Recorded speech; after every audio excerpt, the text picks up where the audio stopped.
your video asked for some thoughts on what are some possible reasons why people tend to, or some people, draft and consistently write suicide notes to others or to maybe a single person. And as I was watching your video, I was thinking about that, and I never actually really haven't thought about this before. But when you were describing your experience, whether it was real or imagined, it was difficult to tell because of the style in which your video was made. I got to thinking, and it seems to me that the character in your video who is writing you suicide notes consistently, and you say you give your advice, and because they ask for it, and you attempt to help them out, they take that and then they continue to commit the same behavior. And I thought about that, and I thought maybe it seems like we all kind of have a similar behavior in us, and maybe not all of us. I mean, I think I do to a certain extent, and I know a lot of people that do, but it's not as intense as saying, "Hey, I want to kill myself," right? I think that some people who may write suicide letters consistently to others, but never really fall through with it, I think that's a behavior and an emotion that's probably magnified or more magnified than something you or I might experience.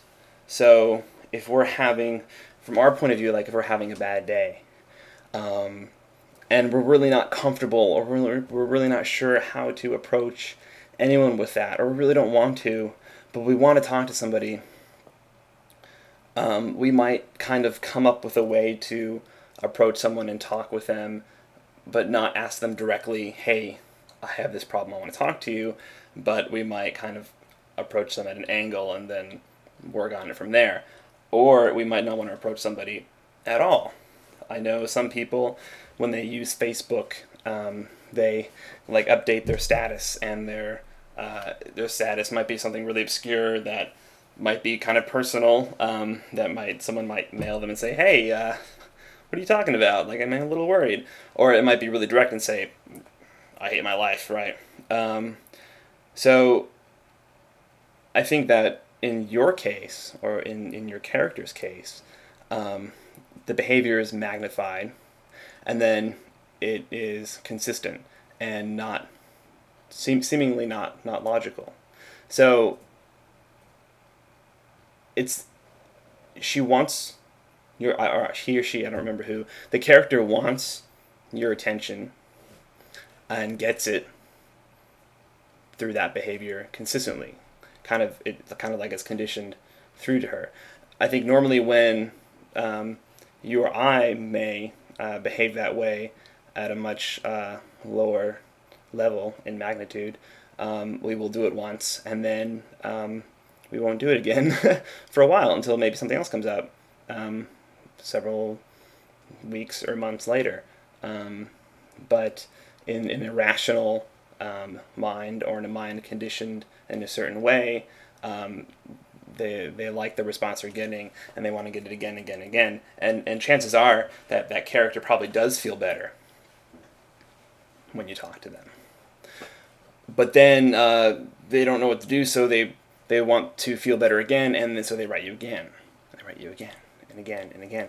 And so I think maybe coming up with other ways of giving them attention, and maybe getting other people getting ways of getting their attention, and trying to get at the root of their problem, which might be something social, considering perhaps they want someone to talk to, might be beneficial. And I don't know, I'm really just speculating. I don't really want any of what I'm saying to be taken seriously, but if it's related to attention, then I think it's related to something social. And so perhaps, let's say, if I was feeling sad because I felt as if I didn't have anyone to talk to, or if I was feeling sad because I broke up with someone I was dating, and I didn't really want to go up to someone I knew or a friend and say blatantly, here's why I'm sad and I want to talk to you about it, which might seem like a logical thing to do, but your emotions can kind of cloud that logic. I might be kind of elusive about it and kind of not really get at the point, which I know is not really the best way to do things. And in a rational person's mind, it's not. But I don't think we're all rational 100% of the time. And so those are kind of my stream of consciousness thoughts on that type of behavior.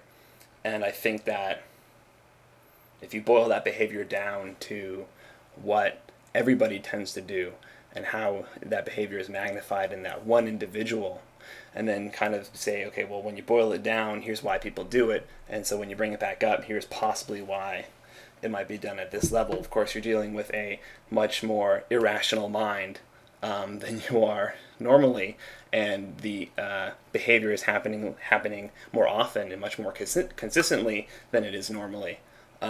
It is obviously a bigger problem to deal with, but yeah, the solution might be to offer other ways of providing attention or feelings that they receive when they speak with you after writing the suicide note. And as to how to do that, I think that's tailored to every individual. But I don't know. It's difficult to speak about these things in really general terms. And I can't really generate a specific case example in my mind. But those are my general thoughts about it. And I saw that there are some video responses to your video already, and I'm going to actually go ahead and watch those now. Because now that I have thought about it, and now that I have made a video demonstrating my thoughts about it and thinking about it while I'm making this video, I'm actually kind of curious as to what others have come up with. So I'm going to go ahead and do that now. And it was fantastic. Thank you.